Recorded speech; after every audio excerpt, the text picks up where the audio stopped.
Right bulletin లో breaking చేస్తున్నాం. యువతకు రాజకీయాల్లోనూ అవకాశాలు కల్పించాలంటూ తెలంగాణ సీఎం రేవంత్ రెడ్డి ఆసక్తికర వ్యాఖ్యలు చేశారు. ఈ ఎన్నికల్లో పోటీ చేసే వయసు 21 ఏళ్ల నుండి తగ్గించాలంటూ కూడా కోరారు. శాసన మండలి అలాగే రాజ్యసభ ఎన్నికల్లో పోటీ చేసే వయసును 30 నుండి 25 ఏళ్లకు తగ్గించాలన్నారు ఆయన. ఆగస్టులో అసెంబ్లీ మండలి సంయుక్త సమావేశం నిర్వహిస్తామని రేవంత్ రెడ్డి ప్రకటించారు. తీర్మానం చేసి కేంద్రానికి పంపిస్తామంటూ కూడా తెలియజేశారు.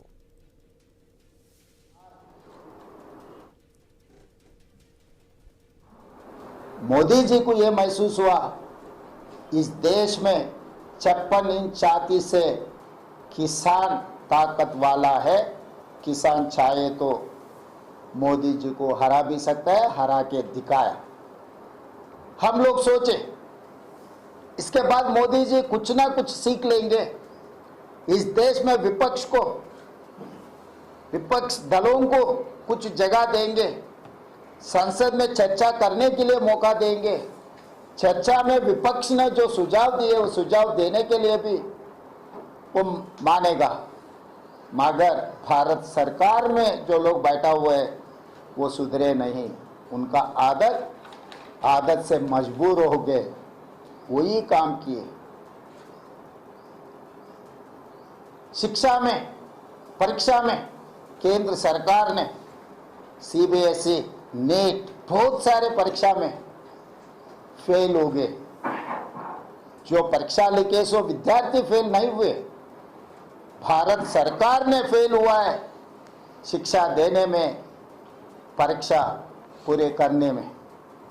तब भी विपक्ष ने कहा, खासकर राहुल जी ने कहा, करोड़ों युवाओं का समस्या है, तुरंत विद्या मंत्री इस्तीफा देना, ये जितने भी इसमें शामिल हुए उन लोगों को जेल में बिठाने के लिए।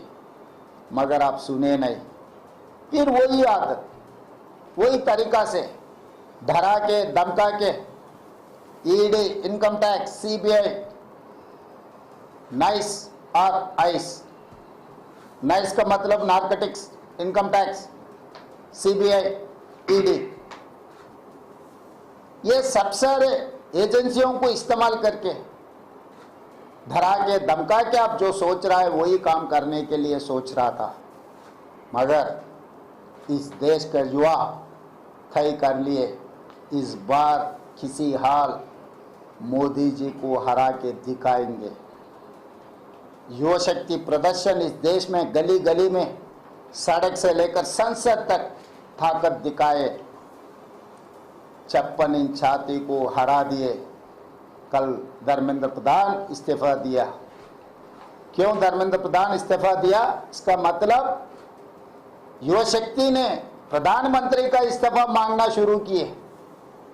जब प्रधानमंत्री का इस्तीफा के बारे में जब चर्चा शुरू हो गए तब प्रधानमंत्री ने ये सोचे ये बेहतर है धर्मेंद्र प्रधान को इस्तीफा दिलवा देंगे। धर्मेंद्र प्रधान का इस्तीफा हो गया। मगर जंतर मंतर से जो युवा शक्ति ने आवाज दिए, युवा शक्ति ने जो डिमांड किया, the important demands are 3. One is Dharmendra Pradhan resignation, 2 बच्चों के खिलाफ जितने भी क्रिमिनल केसेस लगाए वो केसेस हटाना, 3 नीट एग्जाम में जो परिवार उनके बच्चों को खोया वो परिवारों को केंद्र सरकार से मदद मिले। और राहुल जी ने ये मांगा मोदी जी का माफी। और 3 मुद्दे बाकी है। मोदी जी ये 3 मुद्दों के लिए दूसरा आंदोलन के लिए मजबूरी मत करो, 3 का 3 कल के अंदर अब लागू कर दो।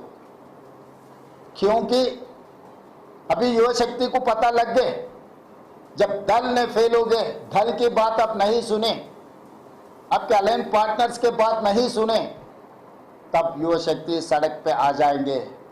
जन जी आपके खिलाफ लड़ने वाला है। आज जन जी का राज है। ये युवा शक्ति को हम चैनलाइज करना, इस देश का शक्ति, युवा शक्ति, जन जी का शक्ति हम देश के भविष्य के साथ जोड़ना है। विकसित भारत 2047, सबके साथ सबका विकास, ये सब सारे नारा से कुछ होने वाला नहीं है। आज दुनिया में 21 साल के बच्चा IAS, IPS, unicorns, Fortune 500 companies का CEO सब कुछ बन रहा है। उनका शक्ति, उनके नॉलेज सब कुछ दिखते आ रहा है। फिर क्यों राजनीति में नहीं?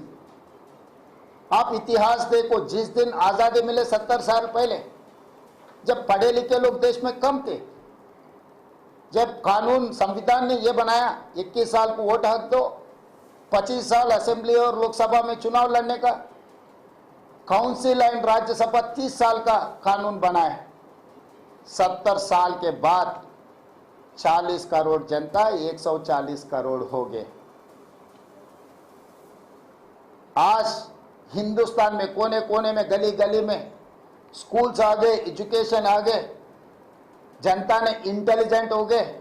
आज के तार्किक में आर्टिफिशियल